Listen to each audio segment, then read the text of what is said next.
السلام علیکم دوستو، میرا نام نوشین ہے۔ میری عمر 17 سال ہے۔ میری فیملی ٹوٹل 6 افراد پر مشتمل ہے۔ میری امی ابو، میری دادی اور ہم 3 بہن بھائی۔ ہم 2 بہنیں ہیں۔ میری چھوٹی بہن کی عمر تقریباً 7 سال ہے۔ میرے بھائی کا نام یاسر ہے، اس کی عمر 14 سال ہے۔ میرا بھائی دیکھنے میں بہت خوبصورت نظر آتا ہے۔ بہت سی لڑکیاں میرے بھائی کے اوپر مرتی ہیں۔ میرا بھائی جب میرے ساتھ صبح اسکول جاتا تو بہت سی میری دوست لڑکیاں میرے بھائی کے بارے میں میرے سے پوچھتی۔ مجھے بھی اپنے بھائی پر فخر تھا اور میں بھی اپنے بھائی کے ساتھ کافی ہنسی مذاق کرتی تھی۔ ہماری فیملی کافی کھلے ماحول کی تھی اور کبھی بھی ہمیں کوئی روک ٹوک نہیں ہوئی تھی۔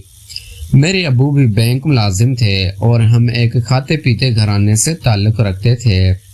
ہماری رہائش راولپنڈی کی ہے۔ میرا بھائی یاسر شام کو اکثر باہر کھیلنے چلا جاتا اور رات کو دیر تک واپس آتا تھا۔ ابو کو اس کی یہ عادات بہت بری لگتی تھی۔ مجھے بھی بھائی کی عادات اچھی نہیں لگتی تھی، کیونکہ میں بھی شام کے وقت یاسر بھائی کے ساتھ کچھ دیر کھیلنا چاہتی تھی، لیکن وہ تھے کہ شام کو دوستوں کے ساتھ نکل جاتے اور کافی دیر تک واپس نہیں آتے تھے۔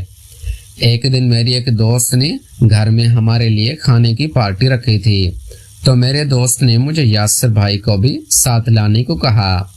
میں نے اس کو کہا کہ میرے بھائی زیادہ تر لڑکیوں سے شرماتے ہیں، اسی لیے وہ میرے ساتھ نہیں آئیں گے، لیکن میری وہ دوست بار بار اصرار کرنے لگی کہ تم اپنے بھائی کو ضرور لے کے آنا۔ میں نے یاسر بھائی سے بات کی۔ میری دوست نجمہ، اس نے ہمارے لیے گھر میں پارٹی رکھی ہے اور وہ بار بار اصرار کر رہی ہے کہ تم اپنے بھائی کو ساتھ لے کے آؤ، تو یاسر بھائی آپ میرے ساتھ چلیں، اس بہانے سے ہم دونوں گھوم آئیں گے اور موج مستی کریں گے۔ یاسر بھائی بھی میری بات مان گئے تھے اور ہم اپنے اس دوست کے گھر پارٹی پر چلے گئے تھے۔ میں جب اپنے دوست کے یہاں پارٹی پر گئی تو میری اس دوست کے گھر میں کوئی بھی موجود نہیں تھا۔ اس کے سب گھر والے کسی شادی کے فنکشن میں گئے تھے۔ میری دوست نجمہ نے کافی اچھے کھانے بنائے تھے۔ ہم نے کھانا کھایا اور کھانا کھا کر ہم ریسٹ کرنے لگے، کیونکہ ہم کافی تھک گئے تھے۔ ہم موٹر سائیکل پر ہی اپنی دوست نجمہ کے پاس گئے تھے۔ نجمہ نے ہمیں کمرہ دکھایا تو ہم دونوں بہن بھائی ہی اس میں لیٹ گئے۔ گرمیوں کے دن تھے، تھوڑی دیر تک میری آنکھ لگ گئی تھی۔ میں گہری نیند میں چلی گئی تو مجھے ہلکی ہلکی آوازیں آنے لگی۔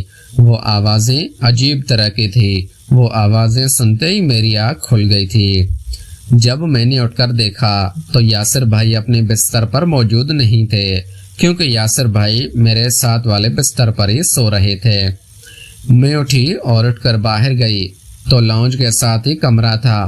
وہاں پر جب میں نے دیکھا تو میری دوست نجمہ اور بھائی یاسر آپس میں وہ کام کر رہے تھے، جس کو دیکھنے کے بعد میرے پیروں تلے سے زمین نکل گئی تھی اور میں نے ان دونوں کو رنگے ہاتھوں پکڑ لیا تھا۔ میرا بھی ان دونوں کو دیکھ کر موڈ بننے لگا تھا اور میرا دل کر رہا تھا کہ میں بھی ان کے ساتھ شروع ہو جاؤں، لیکن میں نے اپنی دوست نجمہ اور بھائی یاسر کو کافی باتیں سنائی تھی اور ان کو برا بھلا کہا تھا، لیکن وہ ان دونوں کا کام دیکھنے کے بعد میرے اندر بھی ہلچل مچلنے لگی تھی اور میرا دل بھی کرتا تھا کہ میں بھی کسی کے ساتھ یہی کام کروں، کیونکہ یاسر بھائی اور میری دوست نے میرا موڈ بھی خراب کر دیا تھا، کیونکہ آج تک میں نے اپنے بھائی کے بارے میں ایسا نہیں سوچا اور کبھی بھی میں نے کسی بھی لڑکے کے ساتھ غلط نہیں کیا تھا۔ جب سے میں نے اپنی دوست نجمہ اور یاسر بھائی کو یہ کام کرتے ہوئے دیکھا تو میرا دل بھی اسی کام پر آمادہ ہو گیا تھا اور دل کر رہا تھا کہ میں بھی یہ کام کروں۔ واپس گھر آنے کے بعد میں نے یاسر بھائی کو شام کو پکڑ لیا تھا اور کہا تھا کہ تم نے نجمہ کے ساتھ یہ کام کیا ہے، تمہیں شرم نہیں آئی؟ یاسر بھائی میرے آگے شرمندہ ہونے لگے تھے اور کہنے لگے تھے کہ نوشین باجی کی دوست نجمہ نہیں مجھے اس کام کے لیے بہکایا تھا، اسی لیے میں بہک گیا تھا۔ میں نے اپنے بھائی کو تھوڑا پریشر ڈالا تو وہ مان گئے تھے اور میرے ساتھ راضی ہو گئے تھے۔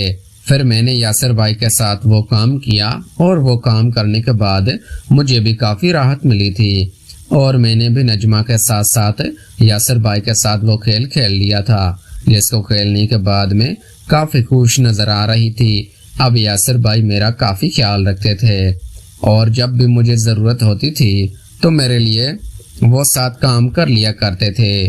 پیارے دوستو، اگر آپ کو یہ ہماری کہانی پسند آئی ہے تو اس ویڈیو کو لائک کریں اور چینل کو لازمی سبسکرائب کریں اس طرح کی اور بھی ویڈیوز دیکھنے کے لیے۔ Thanks for watching.